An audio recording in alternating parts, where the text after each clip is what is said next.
प्यो अपने पुत्र के मोढे ते हथ रख के कहन लगा, ये दस दुनिया के अंदर सब तो तगड़ा बंदा केड़ा। पुत्र कहंदा, अब्बा जी मैं। उन्हें मोढे तो हथ चुक लिया ते कहंदा, पुत्र ये दस के सब तो माड़ा बंदा केड़ा। उन्हें कहा, अब्बा जी वो भी मैं। उस आख्या, पुत्र ये केड़ी गल, जे मैं पुछया तगड़ा केड़ा ते तू क्या मैं, जे मैं पुछया माड़ा केड़ा ते तू क्या मैं, इहदी वजह की है।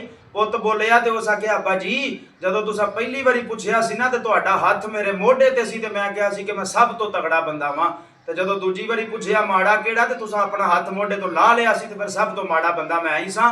गल करन दा मकसद ये वे कि जदों प्यो दा हथ पुत्र दे मोढे ते या कंड पिछे होवे ना ते फिर सब तो तगड़ा बंदा वो ही हुंदा, उहनूं ज़माने दा कोई भार नहीं हुंदा। ते इस वास्ते बेलियो अपने प्योवां दी कदर करया करो। ये प्यो जिहड़े ने बार बार नहीं लभदे हुंदे। बाप जिहड़े हुंदे ने ना, ये सानू अजकल हुण दौर इंज दा आ गया, जनाब मावां ही आख दिंदियां ने कि तेरे प्यो ने आ भी माड़ा कीता ते आ भी माड़ा कीता ते आ भी माड़ा कीता।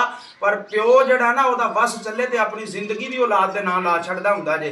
ते प्यो हमेशा जिंदगी औलाद दे नां ही लांदे ने, जिंदगी खोण दी गल नहीं करदे।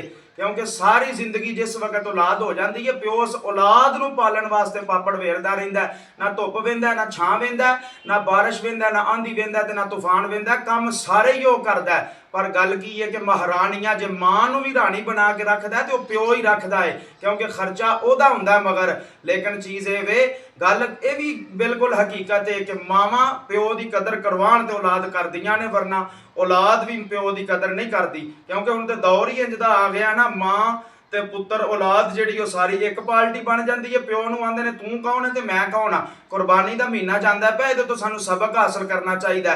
जिस वक्त 6-7 सालों के इस्माइल अलैहिस्सलाम हो गए सन ना, निक्के जिहे नूं छड्ड के आए सन उत्ते पहाड़ां दे अंदर हज़रत इब्राहिम अलैहिस्सलाम, ते 6-7 सालों के हो गए सन। ते उदों कुरान आंदा पिया, फलम्मा बलगा माअहु साय क़ाल या बुनय्या इन्नी अरा फिल मनाम अन्नी अज़बहुका फंजुर माज़ा तरा क़ाल या अबति फ़अल मा तुअमरु सतजिदुनी इंशाअल्लाहु मिनस साबिरीन। उदों फरमाया जा जाके उन्होंने ज़िबा करके आ। तो इब्राहिम अलैहिस्सलाम गए, मुख्तसर गल ये कि जाके आख्या, पुत्र मैं तेनों ज़िबा करना चाहना। तो अगों पुत्र ने यह नहीं सी आख्या कि 7 साल तू साडी खबर नहीं लई आके, हुण मैं बोलन दे चलन फिरन दे काबल हो गया वा ते हुण आ गया मैनूं हलाल करन वास्ते। ये कित्थे लिखिया चल परा, मैं ते उहदे आखे लगांगा जिहदे कोल मैं रहिंदा रहा वां ना। इस्माइल ने यही आख्या, अब्बा जी सताजिदुनी इंशाअल्लाहु मिनस साबिरीन, तुसी जो करना करो इंशाअल्लाह मैनूं सबर करन वालियां विचों पाओगे।